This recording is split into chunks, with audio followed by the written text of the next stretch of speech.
Well, joining us in the studio to assess the impact are our very own Anastasia Lavrina and Orkan Amashov. Thank you for joining us in the studio.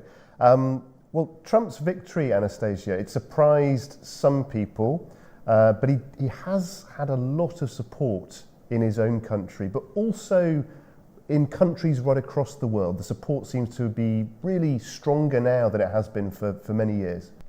Indeed. A lot of expectations from Donald Trump. He comes to the White House and everybody is expecting him to contribute to the end of the war, not only between Russia and Ukraine, but also around the situation in the Middle East. And now we can read a lot of notes from the newspapers when there is stated that Palestinians somehow fear the Trump's administration, that they may think he will provide more support to Israeli side. But as in my understanding of the situation, Trump is indeed willing to end the war, as he will get more privilege for himself and for his country if the war ends. However, not all experts in Israel think the same. Previously, I had the chance to talk with Mikhail Finkel, who is a political scientist from Israel, and he has very, let's say, strong expectations from the United States, saying that US may decide to support Israel with all possible means, including weapons, money, and other things that will help assist Israel to win the war. And I offer now to listen the comment of Mikhail. Well, ending the war does not mean keeping the terrorists of Hamas in Gaza. Hamas is considered a terrorist organization in the United States, in EU, in Israel, in Australia, Japan, Korea, almost all over the world. So ending the war means ending the brutal and ruthless regime of Hamas in Gaza that didn't only take hostages from Israel, but also took hostages their own people, the Palestinian Arabs.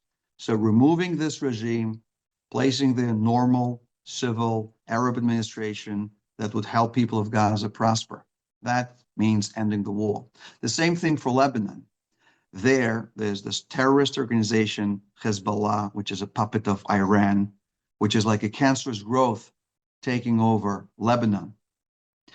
Hezbollah recently was stronger than regular Lebanese army.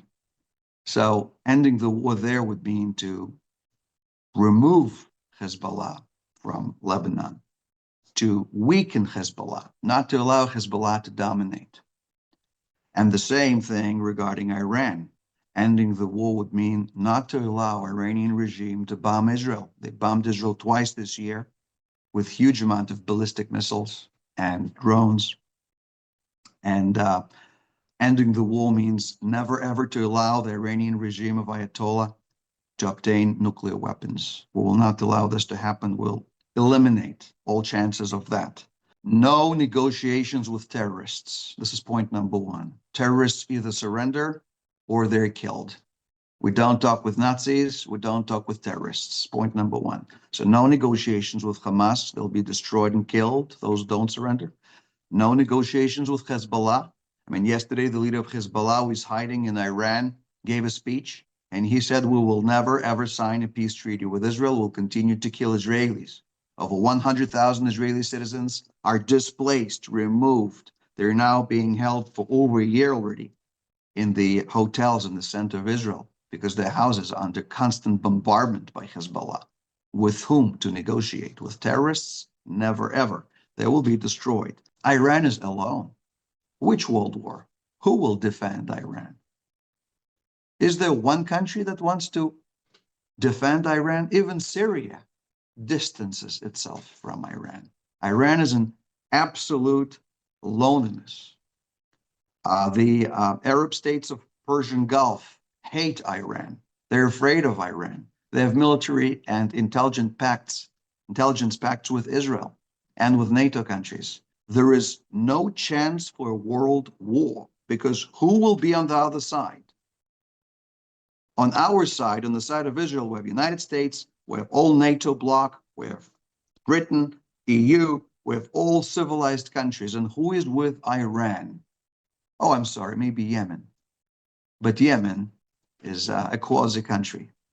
The regime over there is a terrorist regime that shoots at the civil ships that transport oil or transport merchandise in the sea. And this is not even a country. So who will be with them? Which world war? There's not a chance of world war. No, everything will be good. The country number one in the world that receives most aid, both in money and in weapons, this is Israel. It's not Ukraine. And it will continue to be so.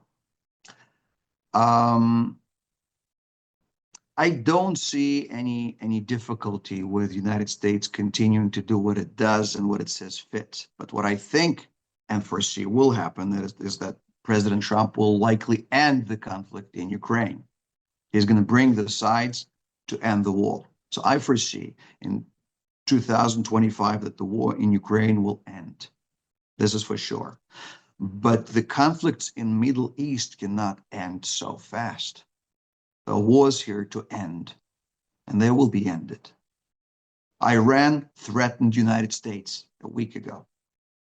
They also threatened United States military bases in the region and United States economic interests. This is not a joke. This is not a joke. So I think they're going to get it. They're going to get for it. They're going to get a very big punishment. Well, some pretty clear and strong views there, but obviously there's another side to this story, right? Right, of course, especially because according to Mikhail Finkel, United States may decide even to enter into the war with Iran if it's needed.